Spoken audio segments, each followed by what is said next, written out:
नमस्कार दोस्तों, it's entertaining education, let's make education easy. और मैं कुशल त्रिपाठी आप सभी का हार्दिक स्वागत करता हूं। दोस्तों, आज की अपनी इस वीडियो में हम करंट से रिलेटेड एक बहुत ही महत्वपूर्ण टॉपिक के बारे में अध्ययन करने जा रहे हैं। दोस्तों, भारत और चीन के सीमा पर भारतीय और चीनी सैनिकों के बीच आए दिन धक्का मुक्की होती रहती है, परंतु आज तक 1970 के बाद से इस सीमा पर एक भी गोली नहीं चली है। इसके विपरीत भारत और पाकिस्तान की सीमा पर आए दिन सीज फायर का उल्लंघन होता रहता है, अर्थात वहां गोलीबारी होना एक बहुत ही आम घटना है। तो इसके पीछे के कारण क्या हैं? क्यों भारत और चीन के सैनिक एक दूसरे के आमने सामने आते हैं, टकराते हैं, मारपीट करते हैं, धक्का मुक्की होती है और उसके बाद इस झड़प के बाद मामला शांत हो जाता है, अधिकारियों में बात होती है और युद्ध की अथवा गोलीबारी की नौबत नहीं आती है।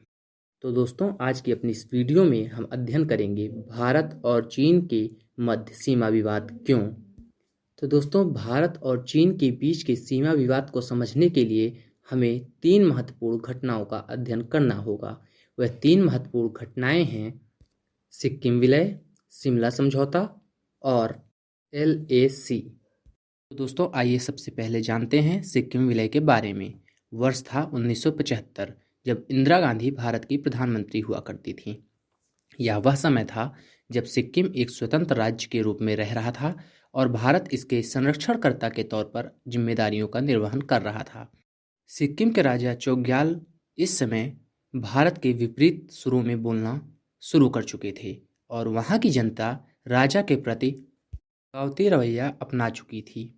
अब यह वह समय आ गया था जब सिक्किम को भारत में मिलाया जाना आवश्यक हो गया था। दिन था 6 अप्रैल 1975। 6 अप्रैल की सुबह जब सिक्किम का राजा चोग्याल सोकर उठा तो उसे अपने राजमहल के चारों ओर भारतीय सेना के ट्रकों की आवाज़ें सुनाई दे रही थी। उसने खिड़की खोलकर बाहर देखा तो चारों तरफ से वह भारतीय सेनाओं से घिरा हुआ था और उसके वहाँ पर मौजूद 243 गार्डों में से एक गार्ड को गोली मारकर हत्या कर दी गई थी और बाकी गार्ड आत्मसमर्पण कर चुके थे। भारतीय सेना का भी एक सैनिक इसमें शहीद हुआ था। इसके बाद सिक्किम में जनमत संग्रह कराया गया, जिसमें 97.5% लोग भारत के पक्ष में वोट किए। उसके बाद भारत को सिक्किम का 22वें राज्य बनाने की प्रक्रिया शुरू हुई। 23 अप्रैल 1975 को लोकसभा में एक बिल पेश किया गया और इसी दिन उसे 299 और 11 के मत से पास कर दिया गया।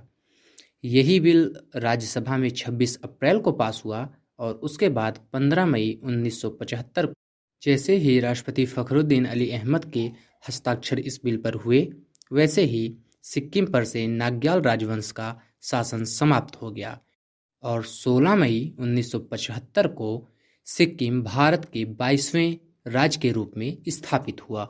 यह राजनीतिक और कूटनीतिक दोनों रूप से भारत की प्रधानमंत्री इंदिरा गांधी की एक बड़ी जीत थी कि उसने चाइना के नाक के नीचे से सिक्किम जैसे राज्य को भारत में मिला लिया था। चाइना उस वक्त तो कुछ नहीं कर सका, परंतु सिक्किम को लेकर उसकी खींच आज तक दिखाई देती है। वर्ष 2005 में चीन ने यह आधिकारिक रूप से कहा था कि भारत और चीन की सिक्किम को लेकर किसी भी प्रकार का अब सीमा विवाद नहीं है, परंतु पिछले 2 वर्षों में सिक्किम के क्षेत्रों में उसका सैन्य गतिविधियों का बढ़ाना इस बात का प्रमाण है कि वह अब भी सिक्किम पर नज़र गड़ाए बैठा है। दोस्तों, भारत और चाइना के बीच सैन्य गतिरोध का एक दूसरा बड़ा कारण या सीमा विवाद का एक दूसरा बड़ा कारण है शिमला समझौता। तो आइए समझते हैं कि शिमला समझौता क्या है। वर्ष 1914 में हिमाचल प्रदेश के शिमला में एक बैठक बुलाई गई, जिसमें ब्रिटिश इंडिया, तिब्बत और चीन शामिल हुए थे। इस बैठक का उद्देश्य भारत और तिब्बत के बीच के सीमा विवाद के मुद्दे को हल करना था। तब भारत के विदेश सचिव थे सर हेनरी मैकमोहन। इन्होंने कागज पर 890 किलोमीटर की एक रेखा खींची। इसे ही भारत और तिब्बत के बीच की सीमा का निर्धारण किया गया और इस सीमा को नाम दिया गया मैकमोहन रेखा। इसके बाद 1914 में ही प्रथम विश्व युद्ध शुरू हो गया और इस परिस्थिति में भारत तिब्बत सीमा मुद्दा भी ठंडा पड़ गया।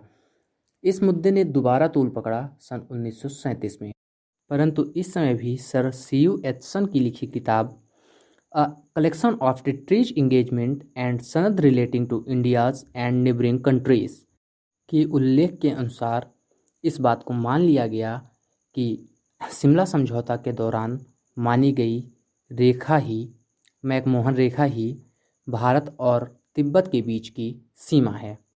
1949 में माओ के चीन की सत्ता में आने के बाद और तिब्बत के चीन में विलय होने के बाद माओ ने शिमला समझौता को नकार दिया।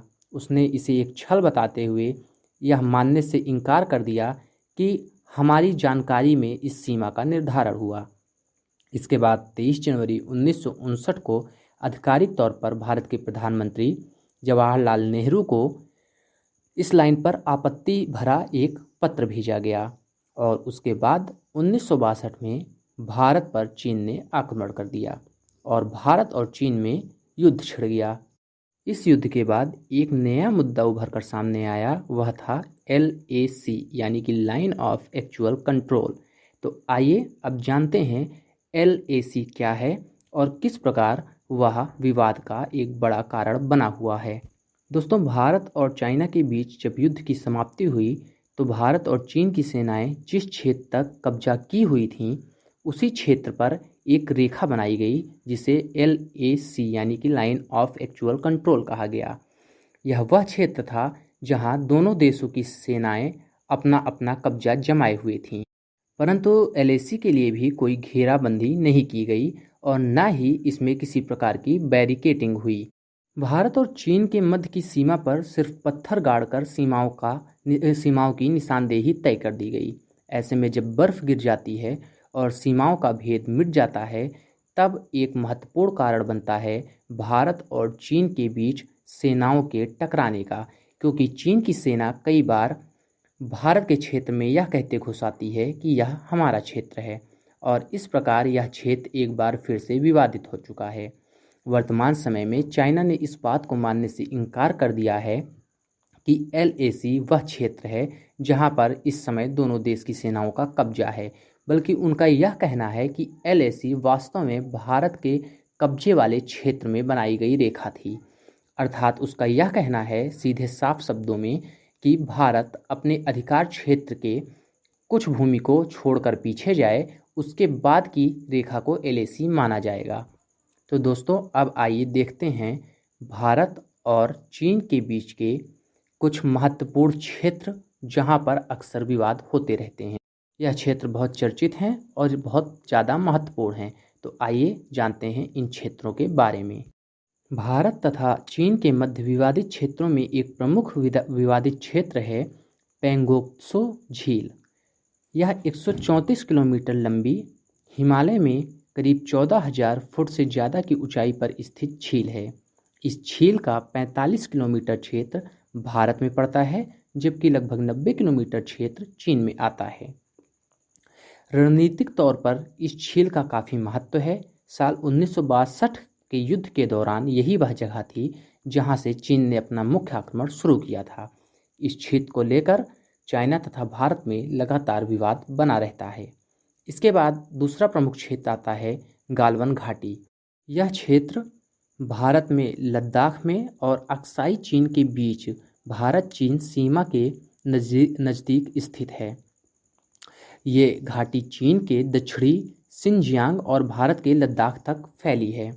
1962 की जंग के दौरान भी गालवन नदी का यह क्षेत्र जंग का प्रमुख केंद्र रहा था।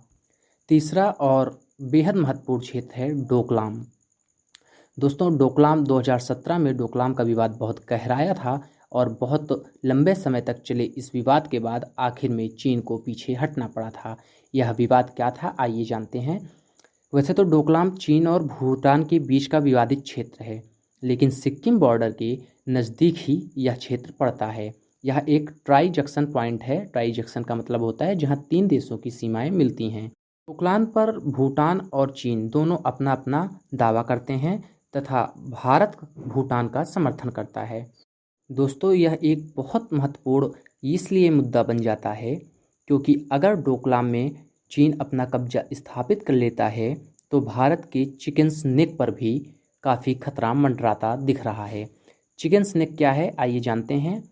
भारत के उत्तर पूर्वी राज्यों से भारत को जोड़ने वाली एक सकरी रोड 20 किलोमीटर की रोड है। जब आप भारत के नक्शे को गौर से देखेंगे तो आपको पूर्वोत्तर के राज्यों और भारत के मध्य एक बहुत पतली सी रेखा दिखाई देती है जो दोनों हिस्सों को जोड़ती है। इसे ही हम चिकन स्नेक के नाम से जानते हैं। यदि चीन डोकलाम पर कब्जा स्थापित कर लेता है तो वह इसके बाद सीधे चिकन स्नेक की तरफ बढ़ेगा। चिकन स्नेक पर कब्जा करने के बाद चाइना भारत को और पूर्वोत्तर भारत को अलग अलग करने के लिए बहुत मजबूत स्थिति में आ सकता है। साथ ही सेना के जानकार यह भी मानते हैं कि डोकलाम के नज़दीक पड़ने वाला सिक्किम ही वो जगह है जहां से भारत चीन की कोशिशों पर किसी तरह का हमला कर सकता है। भारतीय सेना को यहां ऊंचाई का फायदा मिलेगा, जबकि चीनी सेना भारत और भूटान के बीच फंसी रहेगी। दोस्तों, चौथा प्रमुख क्षेत्र है नाथुला। नाथुला हिमालय का एक पहाड़ी दर्रा है जो भारत के सिक्किम राज्य और दक्षिण तिब्बत में चुंबी घाटी को जोड़ता है।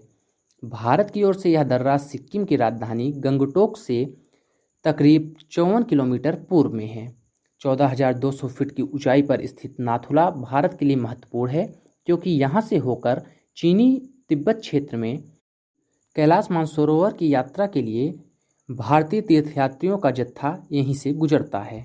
दोस्तों, अपने लास्ट बिंदु में अब हम यह जानेंगे कि इस समस्या का समाधान कब हो सकता है। तो भारत और चीन ने सीमा समस्या के समाधान की रूपरेखा तैयार करने के लिए अपना अपना विशेष प्रतिनिधि नियुक्त किया है। इन विशेष प्रतिनिधियों की अब तक 20 से ज़्यादा बैठकें हो चुकी है। भारत चीन सीमा विवाद के लिए विशेष प्रतिनिधियों की 22वीं बैठक 21 दिसंबर 2019 को नई दिल्ली में हुई थी, जिसमें भारतीय प्रतिनिधिमंडल का नेतृत्व राष्ट्रीय सुरक्षा सलाहकार अजीत डोवाल जी ने किया था। दोस्तों, जब तक यह सीमा विवाद नहीं सुलझ जाता है तब तक यह माना जा सकता है कि भारत और चीन की सेना के बीच यह धक्का मुक्की यूं ही जारी रहेगी। आज का वीडियो देखने के बाद मुझे लगता है आप सबको यह समझ आ गया होगा कि यह धक्का मुक्की क्यों होती रहती है और कब तक चलती रहेगी। दोस्तों, आज के वीडियो में बस इतना ही। यदि आपको हमारा यह वीडियो पसंद आया है तो वीडियो को ज़्यादा से ज़्यादा शेयर करें, इस वीडियो को लाइक करें, चैनल को सब्सक्राइब करें। साथ ही साथ कमेंट के माध्यम से आप अपनी राय हम तक पहुंचाते हैं, जिससे हम भविष्य में आपके लिए और अच्छी वीडियो बनाने के लिए प्रेरित हो सकें। बहुत बहुत धन्यवाद।